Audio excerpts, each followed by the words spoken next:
Fun Facts presents the 1962 Dodge Dart, the 413 horsepower motor and car. They're calling it a classic muscle car. It's a second generation that was built by Dodge in 1962. And I'm just going to go out and say it. This had to be the ugliest car I had ever seen on the road when I was a kid. But I'm doing a video today. I'm going to give it the benefit of the doubt that a lot of people out there that own this car enjoy it.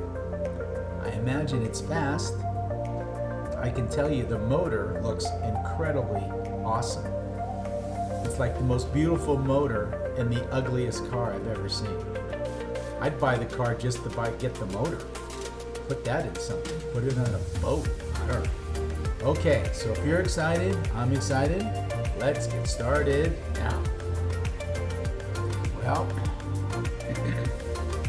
its time in the limelight was short, but the Max Wedge 413 was the engine that put Mopar in the big leagues of muscle cars.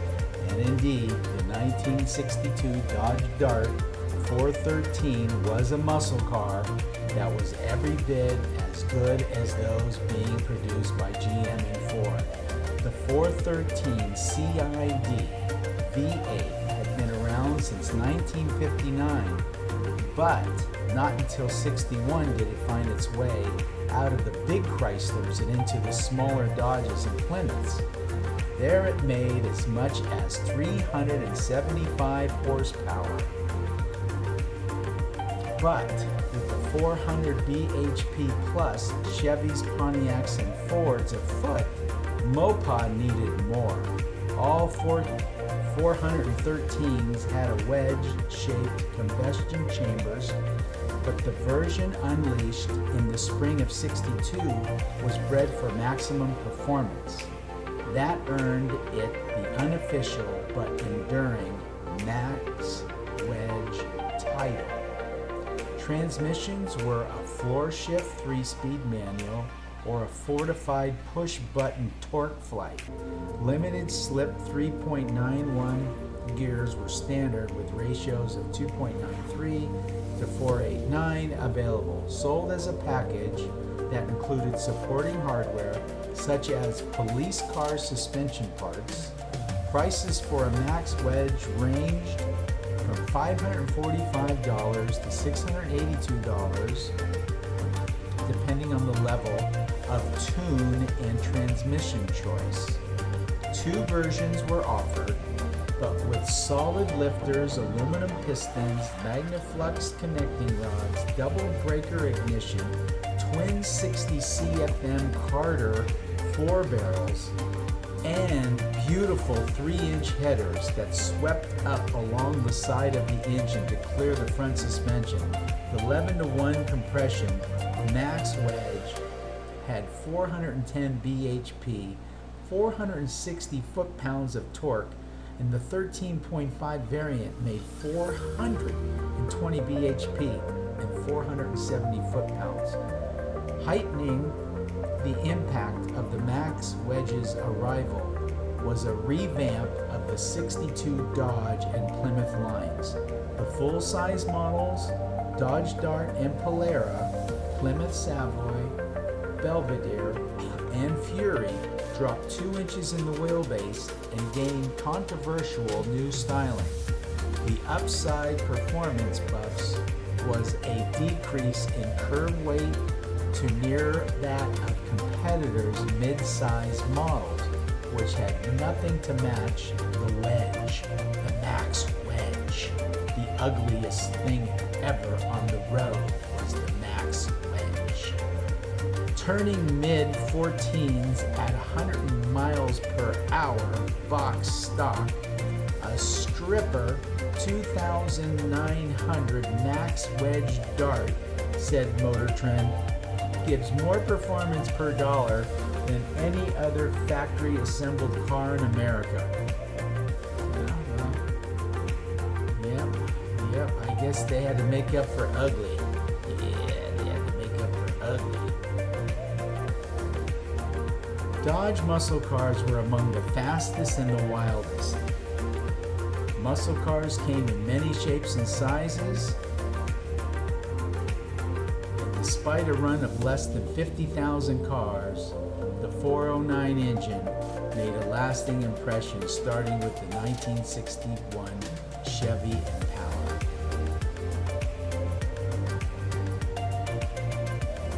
The Dart and the Polara were downsized as a part of Chrysler's hasty effort to compete with what company leaders thought would be downsized large cars from Chevrolet. However, they had overheard talk not of the big Chevrolets, but of the compact Chevy 2 Nova. This was a basic front-engine compact to compete more directly than the Corvair with the Ford Falcon, the Rambler American, and the Plymouth Valiant.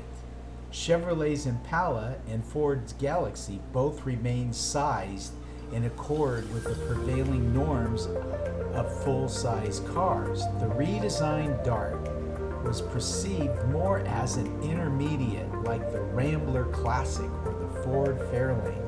When Dodge dealers voiced their displeasure at having no true full-size car to offer, Chrysler quickly created the Dodge Custom 880 in January of 1962 by putting the Dodge 61 Dodge Polara front-end assembly on a version of the 1962 Chrysler Newport body. The 1962 Dart, like the Plymouth, was on a new lightweight unibody B platform, featuring Chrysler's well-received torsion air, torsion bar front suspension, and asymmetric rear leaf springs.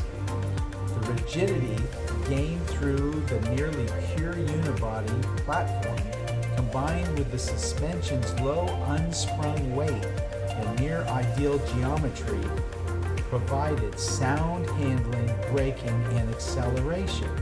The latter, especially with the mid-year 415 horsepower Ram Charger, the 413 cubic inch 6.8 liter V8 was amid primarily at the sanctioned drag racing, where it quickly broke performance records.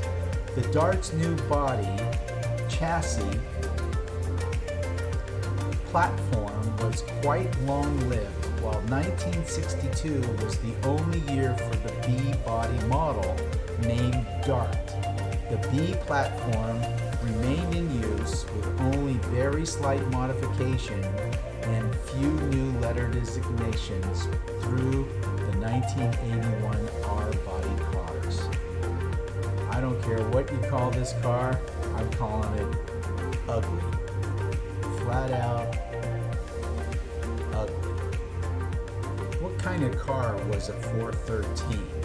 In Dodge cars, this was called a Ram Charger 413, and Plymouth called it a Super Stock 413, and the 1962 Plymouth Savoy with a 413 Max Wedge, known as the Melrose Missile, became the first factory stock car to break into the 11-second range in July of 1962, and the Missile ran a verified quarter-mile time of 11.93 seconds.